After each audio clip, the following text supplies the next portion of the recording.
ഇവൻ പെട്ടെന്ന് ചോദിച്ചു, ആരാ നിങ്ങളുടെ ജില്ലാ സെക്രട്ടറി ആരാന്ന് ചോദിച്ചെന്ത് പറഞ്ഞപ്പം കൊച്ചിന് മനസ്സിലായില്ല ആരാന്ന്. അപ്പോൾ ഇയാളടുത്ത് പോയിട്ട് എന്നെ മനസ്സിലായില്ലെന്ന് ചോദിച്ചു. കൊച്ചു സത്യസന്ധമായിട്ട് പറഞ്ഞില്ല മനസ്സിലായില്ലെന്ന്. അപ്പോൾ അയാൾ നോട്ട് ചെയ്ത് അയാളുടെ ഈഗോ ഹേർട്ടായി.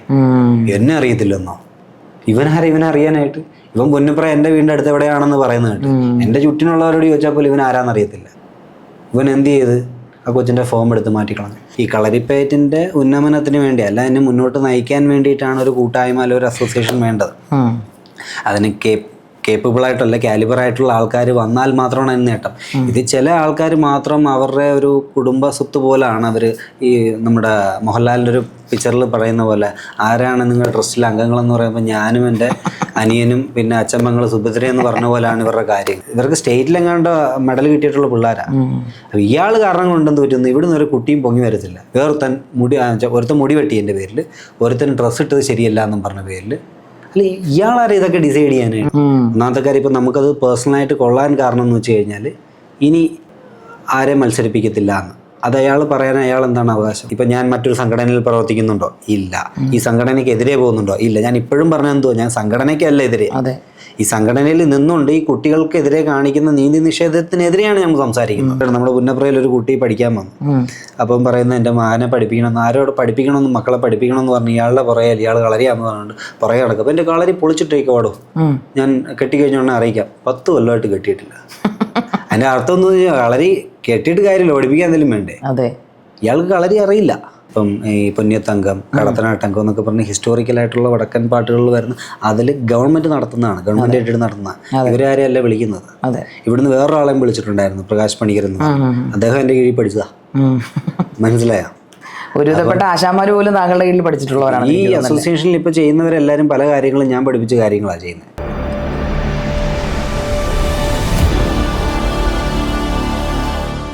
ദ റിയാലിറ്റി, യാഥാർത്ഥ്യങ്ങൾ പലപ്പോഴും ജീവിതഗന്ധിയോ വിഷമിപ്പിക്കുന്നോ ആയിരിക്കാം. ദ റിയാലിറ്റി ബൈ KBയിൽ ഇന്ന് നമ്മളോടൊപ്പം ശ്രീ ഗിന്നസ് ഹരീഷൻ ഗുരുക്കളാണ്. നമസ്കാരം. നമസ്കാരം. താങ്കളെക്കുറിച്ച് കുറച്ചുകൂടെ എനിക്ക് ഇൻട്രോയിൽ പറയണമെന്നുണ്ട്. അതായത് ഏകവീര കളരിപ്പയറ്റ് അക്കാഡമിയുടെ ഫൗണ്ടറാണ്. വർഷങ്ങളായിട്ട്, അതായത് ഗിന്നസ് റെക്കോർഡുകൾ നേടിയ ഒരു ആചാര്യനാണ്. കളരിയുടെ പാഠങ്ങൾ കുരുന്നുകൾക്ക് പകർന്നു കൊടുക്കുന്ന വ്യക്തിത്വമാണ്. അപ്പം അദ്ദേഹം ഇന്ന് നമ്മളോടൊപ്പം ചേർന്നിരിക്കുന്നത്, അദ്ദേഹം ആ കുരുന്നുകൾ ഇന്ന് നേരിടുന്ന കുറച്ചധികം പ്രശ്നങ്ങൾ സമൂഹത്തിലെ അറിയിക്കാൻ വേണ്ടിയിട്ടാണ്. ഞാൻ നേരത്തെ നിങ്ങളോട് പറഞ്ഞതുപോലെ റിയാലിറ്റി അഥവാ യാഥാർത്ഥ്യങ്ങൾ എന്ന് പറയുന്നത് എപ്പോഴും സുഖകരമല്ല. ഒട്ടുമിക്കപ്പോഴും അത് വേദനിപ്പിക്കുന്നതായിരിക്കാം, പേടിപ്പെടുന്നതായിരിക്കാം. അത്തരമൊരു യാഥാർത്ഥ്യമായിട്ടാണ് ഇന്ന് സമൂഹത്തിലേക്ക് തുറന്നു കാണിക്കാൻ ശ്രീ ഹരികൃഷ്ണ ഗുരുക്കൾ ഇന്ന് നമ്മുടെ മുമ്പിൽ എത്തിയിരിക്കുന്നത്. Welcome to the show. Hi. ആദ്യമേ നമുക്ക് ഇൻട്രൊഡക്ഷൻ്റെ ആവശ്യമില്ല, കാരണം ഞാനും അദ്ദേഹത്തിൻ്റെ ഒരു ശിഷ്യയാണ്. കുറച്ച് നാളുകൾക്ക് മുമ്പ് ഞാനും ഈ കളരിയോടുള്ള ഇഷ്ടം കൊണ്ട് അതിൽ വന്ന് ഇച്ചിരി പ്രായം വൈകിട്ടാണെങ്കിലും വന്ന് ജോയിൻ ചെയ്തിരുന്നു. അപ്പോൾ കഴിഞ്ഞ ദിവസമാണ് ഞാൻ കുറച്ച് റീൽസുകൾ കാണാനിടയായത്. അതായത് കുട്ടികൾ, അതായത് നമ്മുടെ അക്കാഡമിയിലെ കുട്ടികളും അതോടൊപ്പം താങ്കളുടെ ഒരു പത്രസമ്മേളനം ഞാൻ കാണുകയുണ്ടായി. എന്തായിരുന്നു വിഷയം അത്? അതായത് ജില്ലാ അസോസിയേഷനൊക്കെ എതിരായിട്ട് സംസാരിക്കുന്നതും ഭയങ്കരമായിട്ട് കുട്ടികളുടെ റീൽസും ഒക്കെ ഭയങ്കരമായിട്ട് അത് റീൽസ് വൈറലൊക്കെ ആവുകയൊക്കെ ഉണ്ടായി. അപ്പം നമ്മുടെ പല ബ്രാഞ്ചുകളിലുള്ള ആചാര്യന്മാരും ഗുരുക്കന്മാരും ഇതിനെക്കുറിച്ചൊക്കെ പ്രതികരിക്കുന്നു, കുട്ടികൾ വന്ന് പ്രതികരിക്കുന്നു, അങ്ങനെ കുറേ പ്രശ്നങ്ങൾ. അപ്പോൾ തീർച്ചയായിട്ടും ജനങ്ങൾ കേട്ടപ്പോൾ അത് ജനങ്ങളിലേക്ക് എത്തിക്കണമെന്ന് എനിക്ക് തോന്നിയുകൊണ്ടാണ് താങ്കളെ ഞാൻ ഇങ്ങോട്ട് ക്ഷണിച്ചത്. അപ്പോൾ തീർച്ചയായിട്ടും താങ്കൾ സത്യമായ കാര്യങ്ങൾ ജനങ്ങളോട് പറയുക. തീർച്ചയായിട്ടും. ഇപ്പം ഇതിൻ്റെ അകത്ത് ഇപ്പോൾ ശാരിക സംസാരിച്ചില്ലേ, ഈ അസോസിയേഷനെതിരെ ഒരിക്കലും നമ്മൾ അസോസിയേഷനെതിരെയോ അല്ലെങ്കിൽ ഒരു വ്യക്തികൾക്കെതിരെയോ അല്ല നമ്മുടെ ഇത്. കാരണം ചില വ്യക്തികൾ, എന്നുവെച്ചാൽ അർഹതയില്ലാത്ത ചില വ്യക്തികൾ ഈ അസോസിയേഷൻ്റെ തലപ്പത്ത് വന്നതിന് ശേഷം അർഹതപ്പെട്ട ഒരുപാട് കുട്ടികൾക്ക്, ഒരുപാട് വിദ്യാർത്ഥികൾക്ക് ഈ കളരിപ്പയറ്റിലൂടെ കിട്ടേണ്ട, അവർക്ക് ന്യായമായിട്ട് കിട്ടേണ്ട അവകാശങ്ങൾ ലംഘിക്കപ്പെടുകയാണ് ചെയ്യുന്നത്. എന്ന് വെച്ച് കഴിഞ്ഞാൽ അത് വളരെ തെറ്റാണ് ഒന്നാമത്തെ കാര്യം. എന്തെന്ന് വെച്ച് കഴിഞ്ഞാൽ, ഇപ്പം എല്ലാവർക്കും അറിയാം, ഇപ്പം കളരിപ്പയറ്റ് സ്പോർട്സിലായി, അത് ഇപ്പം നാഷണൽ ഗെയിംസിൽ വരെ എത്തിയ സാഹചര്യത്തിൽ അവർക്ക് ഇതിൽ ഈ പങ്കെടുത്താലോ അല്ലെങ്കിൽ ഇതിലൂടെ മുന്നോട്ട് പോവുകയാണെന്നുണ്ടെങ്കിൽ അവർക്ക് ഗ്രേസ് മാർക്ക്, വേറെയുള്ള അഡ്മിഷൻസ് സംബന്ധമായിട്ടുള്ള ആവശ്യങ്ങൾക്ക്, ജോലി സംബന്ധമായിട്ടുള്ളത്, പ്രൈസ് മണി, അങ്ങനെ ഒരുപാട് കാര്യങ്ങൾ പ്രയോജനമുണ്ട്. അതിനു വേണ്ടിയിട്ടാണല്ലോ നമ്മുടെ ഗവൺമെൻറ് ഇത്രയും പൈസ മുടക്കി എല്ലാ കാര്യങ്ങളും ഈ കളരിപ്പയറ്റ് ഇതിലൂടെ ഉൾപ്പെടുത്തിക്കൊണ്ട് ചെയ്യുന്നത്. ഇപ്പം ഞാനൊന്നും മത്സരിക്കുന്ന സമയത്ത് ഇതൊരിക്കലും അങ്ങനെ ഒരു ലെവലിലോട്ട് എത്തിയിട്ടില്ല. എന്നിട്ട് പോലും ഈ കലയോടുള്ള ആത്മാർത്ഥതയും ആ ഒരു താല്പര്യം കൊണ്ടിട്ടാണ് നമ്മൾ ഇത്രയും കാലം ഇതിനെ മുന്നോട്ട് നയിച്ചത്. അല്ലെങ്കിൽ നമ്മൾ ഒരുപാട് കുട്ടികൾക്ക് ഇതൊരു, ഞാനിപ്പോൾ ആയുർവേദ നേഴ്സാണ്, ഞാൻ ആ ജോലി വിട്ടിട്ട് പോലും ഞാൻ ഇതിലേക്ക് വന്നത് നമുക്ക് അത്രയധികം ഇതിനോട് താല്പര്യമുള്ളതുകൊണ്ട്. പക്ഷേ ഇതിൻ്റെ അകത്ത് ഈ ചില കുട്ടികൾക്ക് മാത്രം അവസരം കൊടുത്ത് ബാക്കിയുള്ളവരെയൊക്കെ മാറ്റി നിർത്തുകയാണ്. ഇപ്പോൾ ഒരു ഉദാഹരണത്തിന് പറയുകയാണെങ്കിൽ ഇപ്പോൾ ആലപ്പുഴ ജില്ലയിൽ ഈ കേരള കളരിപ്പയറ്റ് അസോസിയേഷൻ്റെ ആലപ്പുഴ ജില്ലയിൽ ഏകദേശം ഒരു 25ഓളം കളരി ഉണ്ടെന്നാണ് പറയപ്പെടുന്നത്. ഇതിൻ്റെ അകത്ത് മെമ്പർഷിപ്പ് ഉള്ളത്. അതിൽ 5 പേർക്ക് മാത്രമേ കളരിയുള്ളൂ, അവർക്ക് മാത്രമേ കുട്ടികളും ഉള്ളൂ. ബാക്കിയുള്ളവരെല്ലാം വെറുതെ ഉള്ളവരാണ്. അത് എന്തിനാണ് അങ്ങനെയെന്നുള്ളത് നമുക്കറിയത്തില്ല, എന്തിനാണ് അവർക്ക് കൊടുത്തതെന്നുള്ളത്. ഇപ്പം ഈ കളരിപ്പയറ്റിൻ്റെ ഉന്നമനത്തിന് വേണ്ടി അല്ല, അതിനെ മുന്നോട്ട് നയിക്കാൻ വേണ്ടിയിട്ടാണ് ഒരു കൂട്ടായ്മ അല്ലെങ്കിൽ ഒരു അസോസിയേഷൻ വേണ്ടത്. അതിന് കേപ്പബിളായിട്ടുള്ള കാലിബറായിട്ടുള്ള ആൾക്കാർ വന്നാൽ മാത്രമാണ് അതിന് നേട്ടം. ഇത് ചില ആൾക്കാർ മാത്രം അവരുടെ ഒരു കുടുംബ സ്വത്ത് പോലാണ് അവർ. ഈ നമ്മുടെ മോഹൻലാലിൻ്റെ ഒരു പിക്ചറിൽ പറയുന്ന പോലെ, ആരാണ് നിങ്ങളുടെ ട്രസ്റ്റിലെ അംഗങ്ങളെന്ന് പറയുമ്പോൾ ഞാനും എൻ്റെ അനിയനും പിന്നെ അച്ഛമ്മങ്ങൾ സുഭദ്ര എന്ന് പറഞ്ഞ പോലെയാണ് ഇവരുടെ കാര്യങ്ങൾ. ആ ട്രസ്റ്റ് അംഗീകരിക്കത്തില്ല അങ്ങനെ ഈ രീതിയിൽ എന്നുള്ള രീതിയിലാണ് ഇവരുടെ ആ ഒരു വൃത്തികെട്ട ഒരു ശൈലിയാണ്. അപ്പോൾ ഇപ്പം ഞാനറിയാം ഈ കളരിപ്പയറ്റിന് വേണ്ടി എന്താണ് ഞാൻ ചെയ്തിരിക്കുന്നത്, എന്താണ് സംഭാവന ചെയ്തിരിക്കുന്നത്, എത്ര കുട്ടികളെ ഞാൻ പഠിപ്പിച്ചിട്ടുണ്ടെന്നുള്ളത്. ഇപ്പോൾ ഈ ആലപ്പുഴ ജില്ലയിൽ ഇവർ ഈ വർഷം മത്സരം തന്നെ നടത്തി. ഏകദേശം 200 തൊട്ട് 300 പേരുള്ള കുട്ടികളാണ്. നമ്മുടെ ഒറ്റ കളരികൾ മാത്രം, ഒറ്റ കളരി എന്ന് വെച്ച് കഴിഞ്ഞാൽ നമുക്ക് മൾട്ടിപ്പിൾ ആയിട്ടുള്ള കളരി ബ്രാഞ്ചസ് ഉണ്ട്. അപ്പോൾ അതിൽ നമ്മുടെ ആലപ്പുഴ ജില്ലയിൽ മാത്രം നമുക്ക് 300 പ്ലസ് ആയിട്ടുള്ള ആൾക്കാരാണോ? എനിക്കറിയാം, ഞാൻ നേരിട്ട് കണ്ടിരുന്ന ആളാണ്. അപ്പം ഈ ബാക്കിയുള്ളവർക്കൊക്കെ, പക്ഷേ ഇതിപ്പോൾ ഞാൻ പറഞ്ഞ നമ്മുടേതായിട്ടൊരു പ്രശ്നമായിട്ടല്ല ഈ പറയുന്നത്. മനസ്സിലായി. അതല്ലാതെ തന്നെ ഒരു 10,000-20,000 കുട്ടികൾ പുറത്ത് വെറുതെ ഇരിക്കുകയാണ്. അപ്പം ഇവരുടെ അജണ്ട എന്താണെന്നുള്ളത് ഇപ്പം നമ്മൾ ഡീകോഡ് ചെയ്തപ്പോൾ നമുക്ക് മനസ്സിലായ കാര്യം എന്തെന്ന് വെച്ച് കഴിഞ്ഞാൽ, ഇപ്പോൾ ഇതിൻ്റെ അകത്ത് ഒരുപാട് സാമ്പത്തികം ഗവൺമെൻറ്റിൻ്റെ ഭാഗത്തുനിന്നുണ്ട്. ഇത് മൊത്തം ഇവരെടുക്കുകയാണ്. അതേപോലെ തന്നെ ഈ കുട്ടികളുടെ അല്ലാതെ ഫീസ് പിരിക്കൽ പരിപാടിയും ഉണ്ട് ഇതിനകത്ത്, അതും ഇവരെടുക്കുകയാണ്. എന്നിട്ട് എന്ത് ചെയ്യും, ഈ നമ്മളിപ്പോൾ സെലക്റ്റീവായിട്ടുള്ള ആൾക്കാരല്ല, സെലക്റ്റീവായിട്ടുള്ള ഇവർക്ക് വേണ്ടപ്പെട്ട അല്ലെങ്കിൽ ഇവർ പറയുന്ന കാര്യങ്ങളൊക്കെ അനുസരിക്കുന്ന ആൾക്കാരുടെ കുട്ടികൾക്കൊരു ഇത് കൊടുക്കുകയും, അത് കൊടുക്കുന്നതോടെ ഇത് സ്റ്റേറ്റിലോ അല്ലെങ്കിൽ സ്റ്റേറ്റ് മത്സരിക്കുന്നു, നാഷണൽ മത്സരിക്കുന്നതിൻ്റെ ഇതൊക്കെ കിട്ടുമ്പോൾ അവർ പറയും നിങ്ങളെ ഞാൻ അവിടം വരെ എത്തിക്കാം, നിങ്ങൾ പക്ഷേ നമ്മുടെ ഈ രീതിയിൽ നിൽക്കണം. ചിലപ്പോൾ അല്ലെങ്കിൽ സാമ്പത്തികമായിട്ടായിരിക്കും, അല്ലെങ്കിൽ മറ്റ് സഹായങ്ങൾ വഴിയായിരിക്കാം.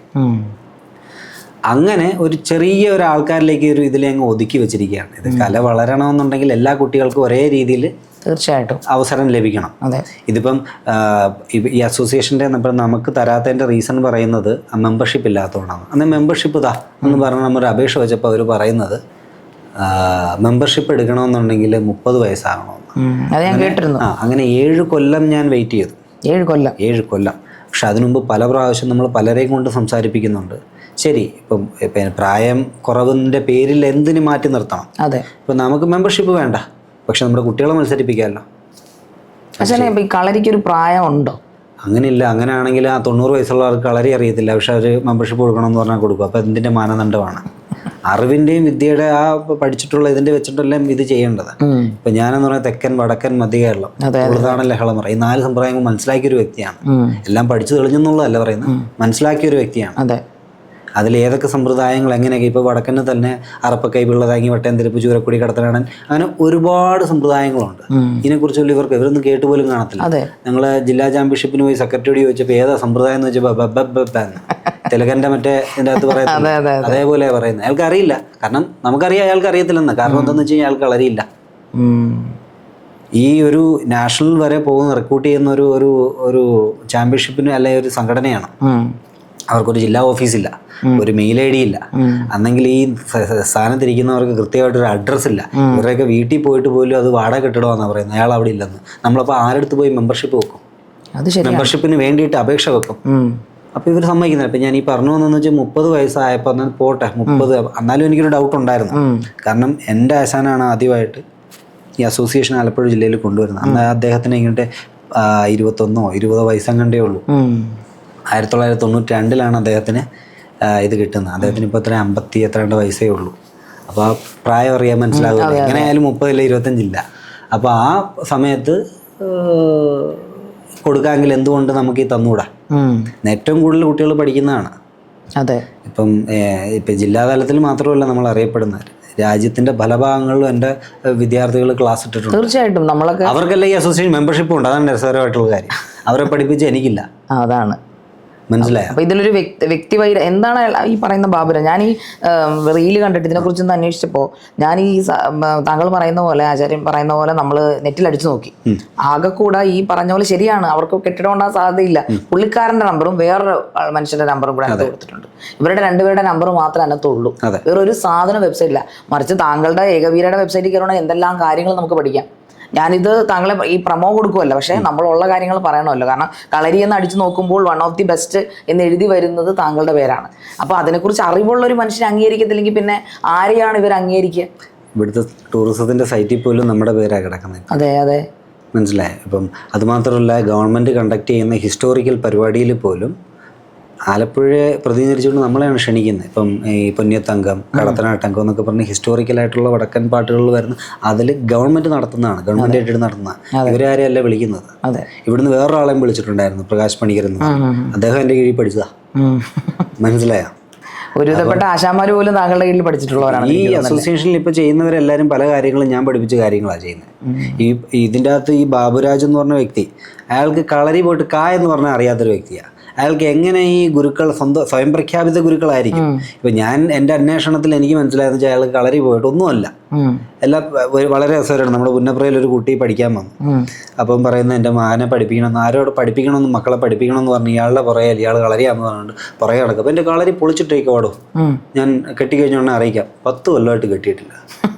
അതിൻ്റെ അർത്ഥം എന്ന് വെച്ചാൽ കളരി കെട്ടിയിട്ട് കാര്യമില്ല, പഠിപ്പിക്കാൻ എന്തെങ്കിലും വേണ്ടേ? ഇയാൾക്ക് കളരി അറിയില്ല. ഇപ്പോൾ കളരി എന്ന് പറഞ്ഞാൽ നമ്മളൊരു അടിസ്ഥാനമായിട്ട് ഇത് പഠിച്ചിരിക്കണം. ഏതാ സമ്പ്രദായം, ഏത് രീതിയാണ്, അതിന് കൃത്യമായിട്ടുള്ള ചട്ടക്കൂടുണ്ട്.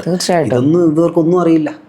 മാത്രമല്ല കുങ്ഫുവോ കരാട്ടയോ ഒന്നും പഠിക്കുന്ന പോലെ അല്ല ഞാൻ ഈ കളരി പഠിക്കാനുള്ള കാരണം അത് തന്നെയാണ്. അതായത് നമ്മുടെ ശരീരത്തിന്റെ ഓരോ അണുവും അറിഞ്ഞ് അവിടെ 2 തരത്തിൽ പഠിപ്പിക്കുന്ന വെച്ചാൽ നമുക്ക് വെയിറ്റ് ലോസും പറ്റും, അതോടൊപ്പം നമുക്ക് ആയോധന മുറയായിട്ടും പറ്റും. പിന്നെ ധൈര്യം, യോഗ, ഇതെല്ലാം കൂടിക്കളന്നുള്ള നമ്മുടെ പരമ്പരാഗതമായിട്ടൊരു ആയോധന കലയല്ലേ ഇത്. ഒന്നാമത്തെ കാര്യം എന്ന് വെച്ചാൽ ഇയാൾ ഇതിങ്ങനെ കാണിക്കുന്നു, ഇത് ശുദ്ധ തെമ്മാടിത്തരമെന്നാണ്. തീർച്ചയായിട്ടും ഒരു വ്യക്തിയുടെ ഇപ്പം നമ്മൾ അവിടെ ചെന്ന് കഴിയുന്ന സമയത്ത് അല്ലെങ്കിൽ പോലീസ് പറഞ്ഞു ഇവിടെ എന്തിനാണ് നിങ്ങൾ വന്ന് സംസാരിക്കുന്നത് എന്നുള്ളത്. നമ്മൾ ഓൾറെഡി അവിടെ പെർമിഷൻ എടുത്തിട്ടാണ്. നമുക്ക് വഴക്കുണ്ടാക്കാൻ ചെല്ലാണെന്നുണ്ടെങ്കിൽ നമുക്ക് കായികപരമായിട്ട് നേരിടാനുള്ള ധൈര്യമോ ചങ്കൂറ്റോ ഇല്ലാത്തൊരു വ്യക്തിയല്ല. നമ്മൾ പോലീസ് സ്റ്റേഷനിൽ പോയെന്ന് വെച്ചാൽ നമ്മളൊരു രാജ്യത്ത് നമ്മുടെ അതിൻ്റെ ആയിട്ടുള്ള നിയമഘടന നമ്മൾ അംഗീകരിക്കുന്നുണ്ട്. നമ്മൾ സ്പോർട്സ് കൗൺസിൽ സംസാരിച്ചപ്പോൾ പറഞ്ഞു അങ്ങനെ ആരെയും അങ്ങനെ മാറ്റി നിർത്താൻ പറ്റത്തില്ല, നിങ്ങൾ അവിടെ ചെല്ലുക, ചെന്നാൽ അവർ മത്സരിപ്പിക്കുമെന്ന് പറഞ്ഞു. ഇവരും പറഞ്ഞ അതാണ്, മത്സരം കഴിയുമ്പോൾ അവർ വന്നില്ല, അതുകൊണ്ട് ഞങ്ങൾ മത്സരിപ്പിച്ചില്ല.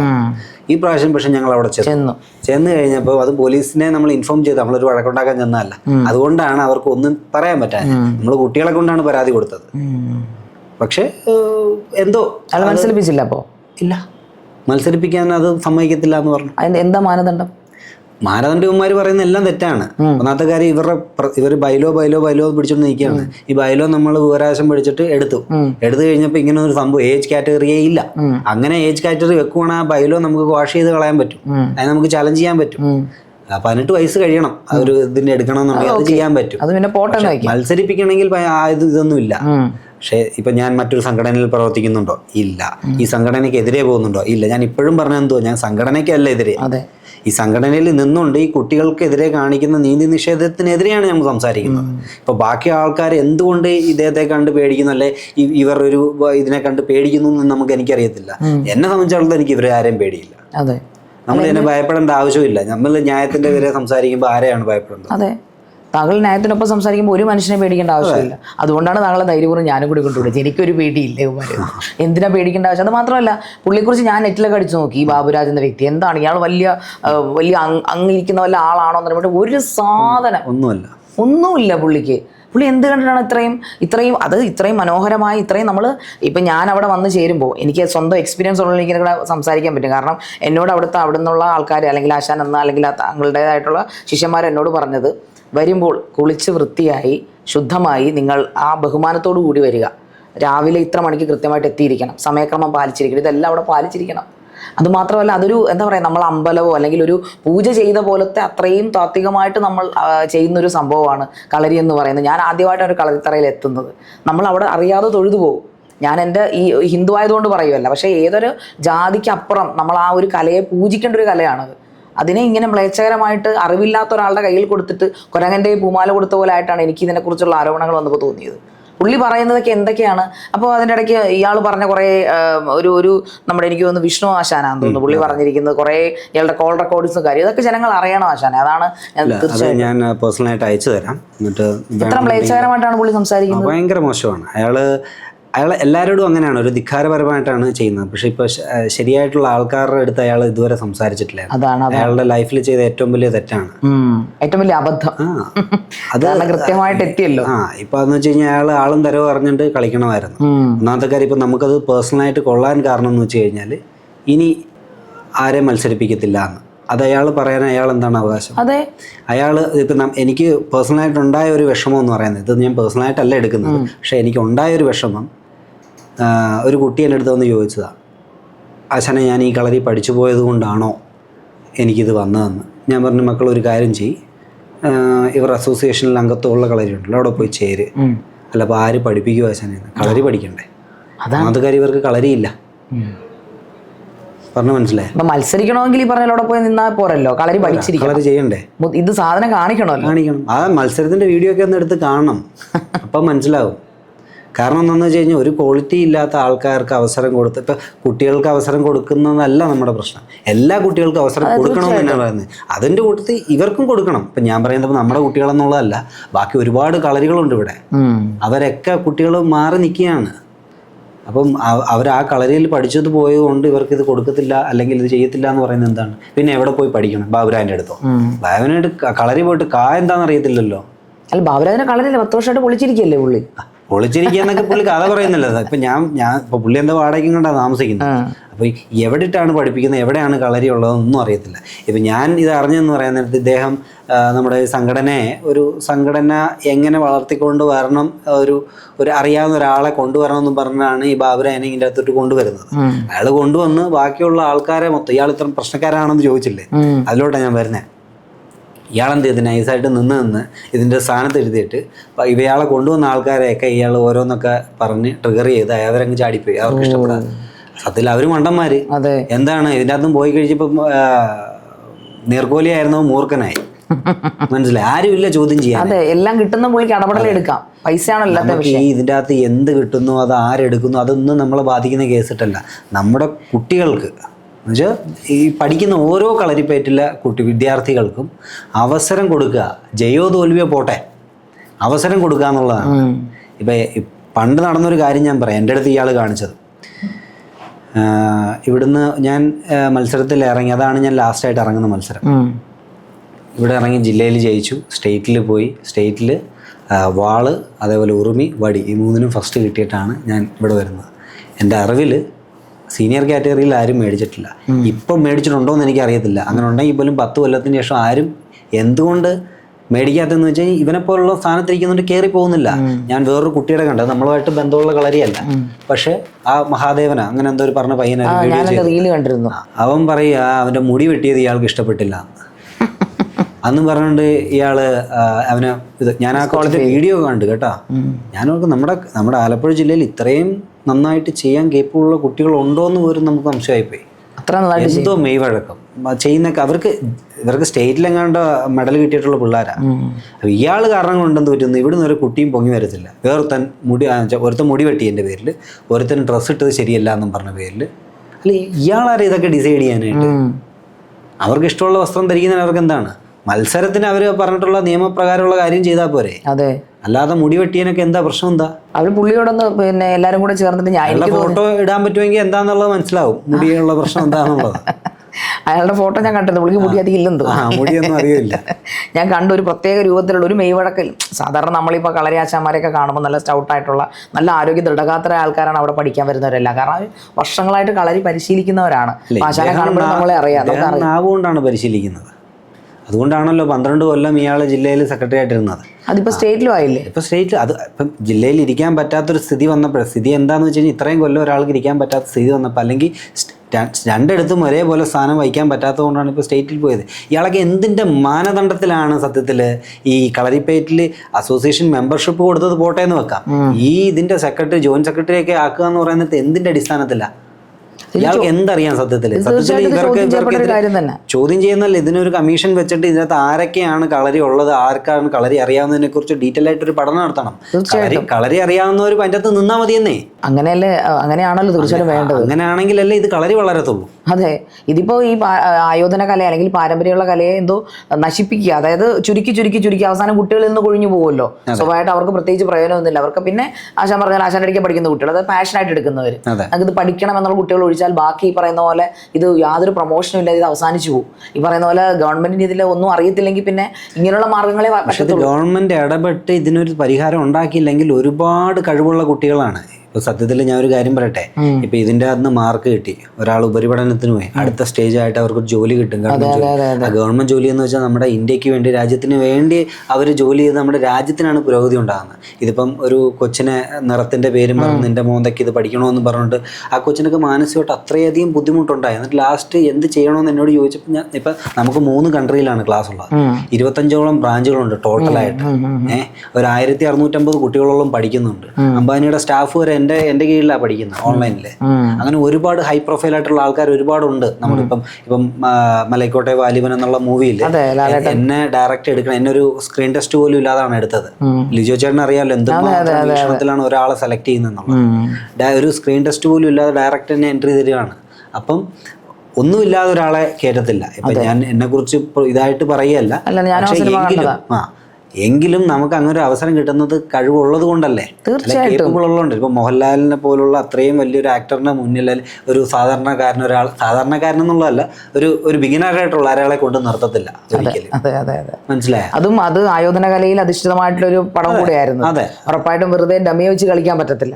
തീർച്ചയായിട്ടും. അതുകൊണ്ടായിരിക്കും താങ്കളെ തന്നെ സെലക്ട് ചെയ്തത്. അത് എന്നോട് വേറൊരു കാര്യം പറഞ്ഞെന്ന് വെച്ച് കഴിഞ്ഞാല്, അതിന് കാന്താര മൂവി ഫസ്റ്റ് കണ്ടാണ്ടല്ലോ, അതിന്റെ സ്റ്റണ്ട് മാസ്റ്റർ വിക്രം മോറ എന്ന് പറഞ്ഞു. പിന്നെ അതേപോലെ തന്നെ ഈ KGF-ന്റെ ഒക്കെ പുള്ളി തന്നെ ആയിരുന്നു, 2 നാഷണൽ അവാർഡ് വിന്നറാ. പുള്ളി പറഞ്ഞത് എനിക്ക് കളരീനെ പറ്റി വലിയ ഐഡിയ ഇല്ല, എനിക്കൊരു എക്സ്പോർട്ടിന് വേണമെന്ന് പറഞ്ഞ പുള്ളി ചോദിച്ചാൽ ഹരി ഉള്ളപ്പോൾ പിന്നെ എന്തിനാന്ന് വെച്ചാൽ എന്നിട്ട് ആദ്യത്തെ 2 ഫൈറ്റ് ഞാൻ ഉൾപ്പെടുന്ന 2 ഫൈറ്റിൽ ഞാൻ പുള്ളിയുടെ കൂടെ മൊത്തം സഹകരിച്ച പടത്തില്. മനസ്സിലായി? ഞാൻ വരുന്ന സമയത്ത് ഞാൻ വെറുതോണം 1 രൂപ പ്രതിഫലം ഇച്ഛിക്കാതാണ് ഈ കളരിപ്പയറ്റിനൊരു പ്രൊമോട്ട് വരട്ടെ എന്നുള്ള രീതിയിലാണ് ഞാൻ 1 രൂപ പോലും അതിൻ്റെ അകത്ത് നിന്ന് പ്രതിഫലം മേടിക്കാതാണ് ഞാൻ അത് ചെയ്തു കൊടുത്തത്. അതെന്തിന്? നമ്മുടെ കളരി ലോകം അറിയണമെന്നുള്ളതുകൊണ്ട്. അതിന് വേറൊരു റീസൺ ഉണ്ട് സത്യത്തിൽ. ഇപ്പം ഞാൻ കളരിപ്പയറ്റിനെ പ്രൊമോട്ട് ചെയ്യാൻ വേണ്ടി ഒരുപാട് കഷ്ടപ്പെട്ട സമയത്ത് നമ്മൾ വേണ്ടത്ര രീതിയിൽ അതങ്ങ് നമ്മൾ ഉദ്ദേശിക്കുന്ന രീതിയിൽ വളരുന്നില്ല എന്നല്ല, വേണ്ടത്ര രീതിയിലൊരു ഇത് കിട്ടുന്നില്ല. അങ്ങനെ ഇരിക്കുമ്പോഴാണ് എൻ്റെ വിദ്യാർത്ഥിയുടെ ഒരു വീഡിയോ ഭയങ്കരമായിട്ട് വൈറലാകുകയും ബാബാ രാംദേവ്, ആനന്ദ് മഹേന്ദ്ര, വിദ്യുത് ജമാൽ ഇവരൊക്കെ ഭയങ്കരമായിട്ട് പ്രസംഗിച്ചുകൊണ്ട് ഒരു ഇതൊക്കെ വന്നു. ബൈജൂസ് യങ് ജീനിയസിൽ എന്ന് പറഞ്ഞതിൻ്റെ അകത്തൊക്കെ വിളിക്കുകയും പുള്ളി പറഞ്ഞ വാക്കുകൾ എനിക്കന്ന് പോകാൻ പറ്റിയില്ല. എന്നെയും ഇന്ന് ഗുരു ഇല്ലാത്തതുകൊണ്ട് ഞാൻ ആ വീഡിയോ ക്ലിപ്പ് ഞാൻ ഇട്ട് തരാം. എന്നെയും ഈ കുട്ടീനെയും ഈ സ്റ്റേജിലെത്തിയ ഗുരുവിനാണ് നമ്മൾ ആദ്യമേ നന്ദി പറയുന്നത്. അദ്ദേഹമൊക്കെ എന്തുമാത്രം പുള്ളി കളരി ആയിട്ടുള്ള 2 വയസ്സ് തൊട്ടും കണ്ട കളരി പഠിക്കുന്ന കണ്ടായിരുന്നു. ഇത് നമ്മുടെ വിദ്യുത് ജമാൽ പുള്ളി പറഞ്ഞത് ഞാൻ 5 ലക്ഷം രൂപ കോൺട്രിബ്യൂട്ട് ചെയ്യാന്ന് വെച്ചാൽ ഡൊണേഷൻ ചെയ്യുകയാണ്. എന്തിനാന്ന് വെച്ച് കഴിഞ്ഞാൽ ഇതേപോലുള്ള കുട്ടികൾ ഇനിയും വളർത്തിക്കൊണ്ട് വരണമെന്നാണ്. ഇപ്പൊ നമ്മുടെ കുട്ടികളുടെ വീഡിയോ അറിയാമല്ലോ ഇപ്പം ഏതാന്നൊക്കെ. ഞാൻ നേരിട്ട് കണ്ടിട്ടുള്ളതാണ്. 100%, എനിക്ക് തോന്നുന്നു ആശാൻ അവിടെ 200% കൊടുക്കുന്നുണ്ട്. ദൂരെ നിന്ന് ഇത്ര അവിടെ ആൾക്കാർക്ക് താമസ സൗകര്യം വരെ ഉണ്ടാക്കി കൊടുക്കുന്നുണ്ട്. അന്യഭാഷയിലുള്ള എന്റെയൊക്കെ ആശാനൊക്കെ അന്യഭാഷയിലുള്ള ആൾക്കാരുണ്ടായിരുന്നു ഞാൻ പഠിച്ച സമയത്ത്. ഇപ്പോഴും ഉണ്ട്. അവരവിടെ ഞാൻ ഒരാളോട് ചോദിച്ചപ്പോൾ പറയാം, ഞാൻ ആശാനോ എന്താ ആശാൻ ഇവർ ഇവിടെ താമസിക്കുന്നത് ചോദിച്ചു. അവർക്ക് അതൊരു അവർക്ക് പാഷനാണ്, അത് പഠിച്ചു തീരുന്നവരവരുടെ ഉണ്ടാവും. അവിടെ കോഴ്സ് അതൊരു കോഴ്സ് അല്ല. ഇപ്പം ആശാൻ ഇപ്പോഴും പഠിച്ചുകൊണ്ടിരിക്കുന്നു, അതുപോലെ തന്നെ അവർ പഠിക്കുകയാണ്. അപ്പോൾ അത്രയും മനോഹരമായിട്ടുള്ള അത്രയും പാരമ്പര്യമുള്ള ഒരു കലയെ ഇത്രയും ഡെഡിക്കേറ്റഡ് ഉള്ളത് ചെയ്യുമ്പോൾ അതിന് ഇങ്ങനെയുള്ള, അതായത് ഗവൺമെന്റിന്റെ പേരും പറഞ്ഞ ഗവൺമെന്റ് ഇതൊന്നും അറിയുന്നില്ല. മാത്രമല്ല അത് നാഷണൽ സ്പോർട്സ് ആക്കി അംഗീകരിച്ചിരിക്കുന്നു. ഇതൊക്കെയാണ് ഇപ്പൊ ഖോഖോ, അതുപോലെ കബഡി, ഇതൊക്കെ നാഷണൽസ് അംഗീകരിച്ച കാര്യങ്ങളാണ്.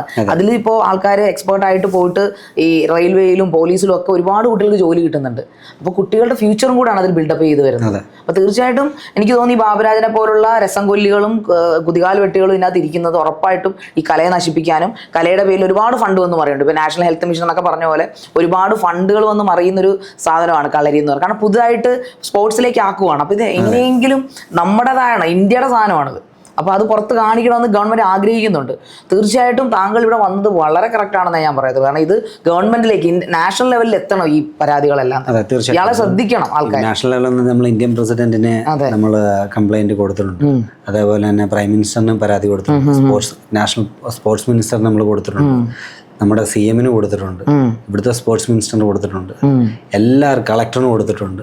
സ്പോർട്സ് കൗൺസിലിൽ കൊടുത്തിട്ടുണ്ട്. സ്റ്റേറ്റിൻ്റെയും നമ്മളെ ജില്ലയിലും കൊടുത്തിട്ടുണ്ട്. ഇയാളിതൊന്നും പറഞ്ഞില്ലേ ബാബുരാജ്? ഇയാൾ ഇതിനൊന്നും പ്രതികരിക്കില്ല. എന്ത് പ്രതികരിക്കും? എന്തും പറഞ്ഞ് പ്രതികരിക്കും. ഞങ്ങൾ അങ്ങനെ ചെയ്തു എന്ന് പറയാൻ പറ്റും.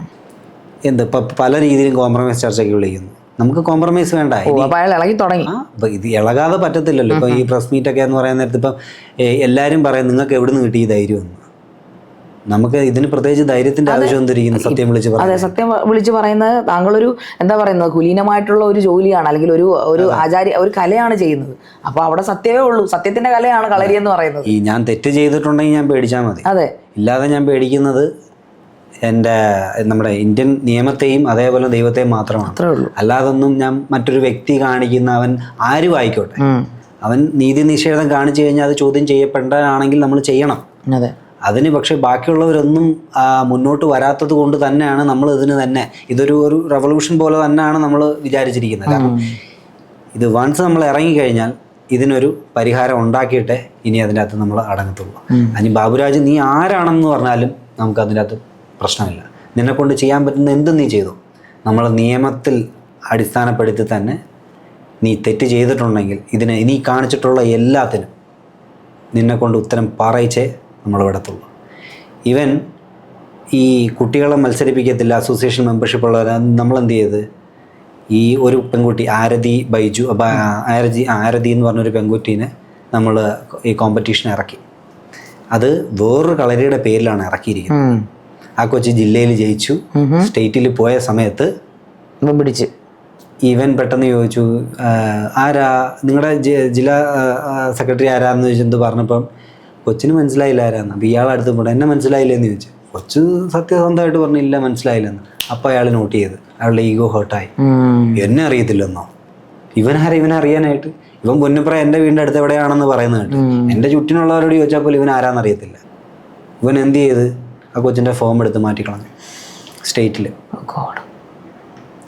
ഇയാൾക്ക് എന്ത് ധൈര്യം ഇരിക്കുന്നതൊക്കെ ചെയ്യാൻ കേട്ടോ. അത് രഹസ്യമായിട്ട് മാറ്റിയത് മാത്രമല്ലാതെ വന്നിട്ട് പറഞ്ഞ് ആ കൊച്ചിനും കൊച്ചിൻ്റെ അച്ഛനും അമ്മയും നിൽക്കുന്ന സാഹചര്യത്തിൽ ചെന്ന് പറയുക ഇവിടെ ഇറക്കത്തില്ല, ഇവളെ ഇറക്കത്തില്ല. നീ എന്ത് വിചാരിച്ചെന്ന് ഇവിടെ ഇറങ്ങുമെന്ന് ഇത് വിചാരിച്ചോന്ന് എന്നെ പറ്റിച്ചിട്ട്. ഇവനെന്ത് പറ്റിച്ച് നമ്മൾ? ഇവരെന്തുവാ പറഞ്ഞത്? അസോസിയേഷൻ മെമ്പർഷിപ്പ് ഉള്ള കളരിയുടെ പേരിൽ മാത്രമേ മത്സരിക്കാൻ പറ്റത്തുള്ളൂ. ശരി, അവരുടെ പേരിൽ മത്സരിപ്പിച്ചു. നമ്മളെന്തോ തെറ്റ് ചെയ്തേ? കുട്ടിക്ക് ഒരു അവസരം ഉണ്ടാക്കി കൊടുക്കുകയല്ലേ ചെയ്തു. അതെ. എന്നിട്ട് ഇവൻ എന്ത് ചെയ്തു? ആ കൊച്ചിനെ മാനസികമായിട്ട് ഹരാസ് ചെയ്തു. പിന്നെ ഇറക്കത്തിലടി അങ്ങനെയാണ് ഇങ്ങനെയാണ്. അപ്പം ഇവരുടെ അച്ഛൻ സംസാര വിഷയം ഉണ്ടായി കഴിഞ്ഞപ്പോൾ അവിടെ കൂടി നിന്നവർ ഇതിനെ ചോദ്യം ചെയ്ത് കഴിഞ്ഞപ്പോൾ ഇയാൾ അവിടെ നിന്ന് നൈസായിട്ട് സ്കൂട്ടായി. എന്നിട്ട് ഈ രജിസ്റ്റർ മേടിക്കുന്നവരുണ്ടല്ലോ അവർക്ക് മനസ്സിലായത് പന്തികേടാണെന്നുള്ളത്. അപ്പോൾ സെപ്പറേറ്റ് ഒരു ഫോം കൊണ്ടുപോകാന്ന് പറഞ്ഞാൽ അപ്പം തന്നെ എഴുതി കൊടുത്ത് എല്ലാ ഫോട്ടോ ഒക്കെ ഉള്ളത് കൊണ്ട് കൊടുത്തതിന് ശേഷം എന്ത് പറ്റി?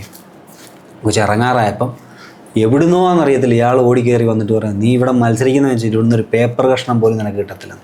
ഒരു കൊച്ചിൻ്റെ അവകാശം അയാൾ ഇറങ്ങി ആ കൊച്ച് പങ്കെടുത്ത കുട്ടിയുടെ സർട്ടിഫിക്കറ്റ് തടഞ്ഞു വെക്കാൻ ഇവനാരാ? അതെ, ഇവനാരാ? ഇവൻ എന്ത് വൃത്തികെട്ട മനസ്സുള്ള ഒരുത്തനാണെന്ന് ഓർത്തോണം. ഇവനാണോ രാഷ്ട്രീയ പ്രവർത്തനം? ഇവൻ ഏത് പാർട്ടിയും ആയിക്കോട്ടെ. അതെ, നമ്മൾ ഒരിക്കലും വിചാരിക്കുന്നത് ഇത്രയും വൃത്തികെട്ട ഒരുത്തനെ ഒരു പാർട്ടിയിലും ആരും നിർത്തത്തില്ല.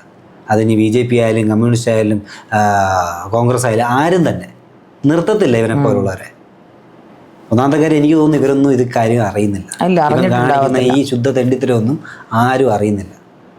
എന്നിട്ട് എന്ത് ചെയ്ത് ആ കൊച്ചിനെ മാനസികമായിട്ട് അങ്ങ് തളർത്തിക്കളഞ്ഞു. എന്നാ കൊച്ചപ്പോൾ കരഞ്ഞുണ്ടായി വിളിച്ചിട്ട് പറഞ്ഞു ഇന്ന പോലെ ആശയം. ഞാൻ പറഞ്ഞു സാരമില്ല, എന്തായാലും ചെയ്യാൻ അവസരം കിട്ടിയല്ലോ, മോന് പറ്റുന്ന രീതിയിൽ പെർഫോം ചെയ്യാൻ പറഞ്ഞു, ബാക്കി നമുക്ക് പിന്നെ നോക്കാമെന്ന് പറഞ്ഞു. ഇയാൾ ആ സമയത്ത് ഓടി വന്നിട്ട് ജഡ്ജിങ് പാനലിൽ കയറിയിരുന്നു. ഇയാൾക്ക് എന്ത് കാര്യം അങ്ങനെ കയറിയിരിക്കണ്ടേ? അല്ല, അപ്പൊ അതിനൊന്നും മാനദണ്ഡമില്ലേ ജഡ്ജസിനൊന്നും? എന്ന് വെച്ച് കഴിഞ്ഞാൽ ഞാൻ പറഞ്ഞില്ലേ സ്റ്റേറ്റിലല്ലേ കളിക്കുന്നത്? സ്റ്റേറ്റിലാണ് കളിക്കുന്നത്. ഇയാൾക്ക് സ്റ്റേറ്റിൽ സ്വാധീനം ഉണ്ടല്ലോ. സ്റ്റേറ്റ് ജോയിന്റ് സെക്രട്ടറി അല്ലേ? ജോയിന്റ് സെക്രട്ടറി ആണ് ഇപ്പൊ ജഡ്ജസ് ഒക്കെ ആയിട്ടിരിക്കുന്നത്. ഒന്നാമത്തെ കാര്യം അങ്ങനെയൊന്നും ചെയ്യാൻ പാടില്ല. അതെ, ഒരു മത്സരത്തിലും കളരിയെന്നല്ല ഒരിടത്തും. അത് ഗവൺമെന്റിന്റെ കീഴിൽ നടത്തുന്ന, ഗവൺമെന്റിന്റെ കാശ് മേടിച്ച് നടത്തുന്ന കുട്ടികൾക്ക് വേണ്ടിയിട്ടുള്ളതാണ്. അതിനകത്താണ് ഇവന്മാർ ഈ പരിപാടി കാണിക്കുന്നത്. എന്നിട്ട് ഈ കൊച്ചിനെന്ത് ചെയ്ത് തോപ്പിച്ച് കളഞ്ഞു. അപ്പം തോപ്പിച്ച് കളഞ്ഞാൽ അത് കുഴപ്പമില്ല. അതിന് നമുക്കിപ്പം ആ കൊച്ചിന്റെ വീഡിയോ എന്തായാലും ഞാൻ ഷെയർ ചെയ്തിരുന്നു, കാണണം. ഇപ്പം കയ്യിൽ നിന്ന് ഉറുമി പോയ ആൾക്കാർക്ക്, ഒടിഞ്ഞു പോയ ആൾക്കാർക്ക്, വീണ ആൾക്കാർക്ക് കൊടുക്കുന്നു. ഈ കൊച്ച് മാത്രം ഈ പെൺകുട്ടികളിലോട്ട് ഇത് ചാട്ടം ഉൾപ്പെടെ ചെയ്യുന്ന കൊച്ചതാ അത് ഏറില്ല. കാരണം ആ കൊച്ച് ചെയ്യുമ്പോൾ അത്ര പവറാണ്. ഒരു കൊച്ചൊരു പാവം കുട്ടീനെ പോലെ ഇരിക്കും, പക്ഷേ ആയുധം എടുത്ത് സ്റ്റേജിലൊക്കെ ഇറങ്ങി കഴിഞ്ഞാൽ എൻ്റെ ഒറ്റക്കൊമ്പനെ കാടളക്കി വരുന്ന പോലെ ചെയ്യുന്നത്. ഞാൻ വീഡിയോ അയച്ചിട്ട് കണ്ടു നോക്കുക. നമ്മളെ എന്തായാലും പ്രേക്ഷകരെ കാണിക്കണമല്ലോ. ആ സ്റ്റേറ്റിൽ മത്സരിച്ച വീഡിയോയും ഞാൻ ഇട്ടുതരാം. എന്നിട്ട് ഈ കോഴിക്കുട്ടി പറഞ്ഞാൽ അവിടെ വന്നിട്ടില്ലെന്നാണ് പറഞ്ഞത്. നമ്മളതിൻ്റെ ഫോട്ടോഗ്രാഫ് വീഡിയോഗ്രാഫൊക്കെ നമ്മുടെ കയ്യിലുണ്ടല്ലോ. എന്നിട്ട് ഇപ്പം രഹസ്യമായിട്ട് അവർ അച്ഛനെ വിളിച്ചിട്ട് പറയുന്ന സർട്ടിഫിക്കറ്റ് തരാം. ഈ വൃത്തികേടനോട് പല പ്രാവശ്യം പറഞ്ഞിട്ട് ആ കൊച്ചിന് ആ മറ്റേ മാർക്ക് കിട്ടട്ടെ. ആ കൊച്ച് 10+ മേടിച്ച കുട്ടിയാണ്. ഈ കൊച്ച് മാനസികമായിട്ട് അങ്ങ് തകർന്നു പോയി. അതിൻ്റെ ഗണ്യമായിട്ടുള്ള കാര്യങ്ങൾ +2 മാർക്കിൽ എഫക്ട് ചെയ്ത്. എന്നാൽ ഈ സർട്ടിഫിക്കറ്റ് ഉണ്ടെങ്കിൽ ആ കൊച്ചിന് മാർക്ക് കിട്ടിയേനെ. ഇവനത് തടഞ്ഞു വെച്ചാൽ ആ കൊച്ചിന് ഇപ്പോൾ ആ സർട്ടിഫിക്കറ്റ് ആവശ്യമില്ല. ഇനി നമ്മൾ സർട്ടിഫിക്കറ്റുമായിട്ട് വന്നെന്ന് പറഞ്ഞാൽ നമുക്ക് എന്തിനാ സർട്ടിഫിക്കറ്റ്? എന്നിട്ട് ഈ കൊച്ചിനെ അവിടെ മത്സരിച്ച് കഴിഞ്ഞപ്പം ഞാൻ പറഞ്ഞു, മോനെ അവിടെ നിൽക്കണ്ട അവർ പ്രൈസും തരത്തില്ല. അപ്പോൾ കണ്ടു നിന്നവരും ഈ കൂടെ ചെയ്തവരും എല്ലാവരും ഒന്ന് കയ്യിൽ നിന്ന് ഇല്ല, അത് പോരുത്, നിങ്ങൾക്ക് ഉണ്ടെന്ന് പറഞ്ഞു. കൊച്ചിനെ അവിടെ ജയിക്കുകയോ തോൽപ്പിക്കുകയോ എന്ത് വേണമെങ്കിലും ചെയ്തോട്ടെ. ഒന്നാമത് കഴിവില്ലാത്ത ആൾക്കാരെ അതിൻ്റെ അകത്ത് കയറ്റുകയും എന്ന് വെച്ചാൽ വളരെ അറിയാത്തതായിട്ടുള്ള ആൾക്കാരെ കുട്ടികളെ മത്സരിപ്പിക്കണം, നമ്മളതിനെതിരല്ല. പക്ഷേ മത്സരത്തിൽ ജയം തോൽവിയാക്കും നമുക്ക് പ്രശ്നവുമല്ല. അതെ, പക്ഷേ പങ്കെടുത്തതിന്റെ സർട്ടിഫിക്കറ്റ് കൊടുക്കായിരുന്നല്ലോ. ഉറപ്പായിട്ടും ജീവിതം വെച്ചല്ലേ ഇയാൾ. ഇവനെയൊക്കെ തെറ്റില്ല, അക്ഷരം തെറ്റാതെ വിളിക്കാൻ പറ്റും രാജ്യദ്രോഹി. തീർച്ചയായിട്ടും. കാരണം നമ്മൾ യുവതലമുറയാണ് നമ്മുടെ രാജ്യത്തിന്റെ ഏറ്റവും വലിയ സമ്പത്ത്. തീർച്ചയായിട്ടും. അപ്പൊ ഇവിടെ നിർത്താതെ കുട്ടികളെല്ലാം ഇപ്പം മറ്റേ ആ വേറൊരു പെൺകുട്ടിയില്ല കേരളോത്സവത്തിന് പോയപ്പം മത്സരിക്കാതെ പോലും നിനക്ക് ഫസ്റ്റ് നിനക്ക് സെക്കൻഡ് തേർഡ് എന്നൊക്കെ പറയുന്നത്. അപ്പൊ എന്തിനാ ഇതൊന്ന് ചോദിച്ചു, എന്താ ഇങ്ങനെ മത്സരിപ്പിക്കുന്നില്ലേ, മത്സരിച്ചാൽ നീ മേടിക്കുമോന്ന് ചോദിച്ചു. ആ കൊച്ചു പറഞ്ഞാൽ മേടിക്കും. നമ്മൾ അങ്ങനെയാണല്ലോ ട്രെയിൻ ചെയ്ത് വിടുന്നത്. അപ്പം പറയുക നിന്റെ മോന്തയ്ക്ക് ഇനി ഫസ്റ്റും വേണോ? ആ കൊച്ചു കറുത്തിട്ടായതുകൊണ്ടാണോ ഇവൻ ഈ സംസാരിച്ചത്? ഉറപ്പല്ലേ കൊച്ചിന് എന്തുമാത്രം ബുദ്ധിമുട്ടായെന്നറിയാവോ? അതാ നമ്മുടെ അടുത്ത് ഒന്ന് പറയുമ്പോൾ നമുക്ക് അതിൻ്റെ അകത്ത് പ്രതികരിക്കാൻ ആ സമയത്ത് പറ്റാതെ ഉള്ള അവസ്ഥയായി. കാരണം നമ്മൾ ഗ്യാപ്പ് വന്നിട്ടാണ് ഇത് അറിയുന്നത്. മത്സരം കഴിഞ്ഞു പോയി. അതൊക്കെ എന്ത് തോന്നിയാസമാണ്. ഇപ്പം ഈ അസോസിയേഷൻ്റെ മത്സരം വേറെ, ഇത് നമ്മുടെ കേരള ഗവൺമെൻറ് നേരിട്ട് നടത്തുന്നതാണ് കേരളോത്സവം എന്ന് പറഞ്ഞത്. അതിൽ പോലും ഇവനൊക്കെയാണ് ജഡ്ജായിട്ടിരിക്കുന്നത്. ആ മത്സരത്തിന്റെ ക്വാളിറ്റിക്ക് പിന്നെ എന്താ ഒരു ക്വാളിറ്റി എന്ന് വെച്ച് കഴിഞ്ഞാൽ ഒന്നാമത്തെ കാര്യം ഈ സ്പോർട്സ് കൗൺസിൽ അംഗീകരിച്ച ആൾക്കാരിലെയാണ് അസോസിയേഷനെ ആണല്ലോ, അവിടെ നിന്നാണല്ലോ ഇൻഫർമേഷൻ കൊടുക്കുന്നത് ജഡ്ജായിട്ട് പറഞ്ഞോന്ന്. ഇനി ഈ പ്രാവശ്യം നീ ഈ കളി തന്നെ കളിക്കാൻ നിൽക്കുകയാണെന്നുണ്ടെങ്കിൽ നീ മാർക്ക് ഇടാനിരിക്കുക, നീ മാർക്ക് ഇടുകയും ചെയ്യണം. നീ ക്രൈം ചെയ്തതിന് ശേഷം എന്തുകൊണ്ടാണ് നീ മാർക്ക് കുറച്ചതെന്നുള്ളത് നിന്നെ കൊണ്ട് അവിടെ ചെയ്യിച്ച് കാണിക്കാതെ ഞങ്ങൾ വിടത്തില്ല. നീ ഇത് ആലോചിച്ചിട്ട് വന്നിട്ടിരിക്കുക.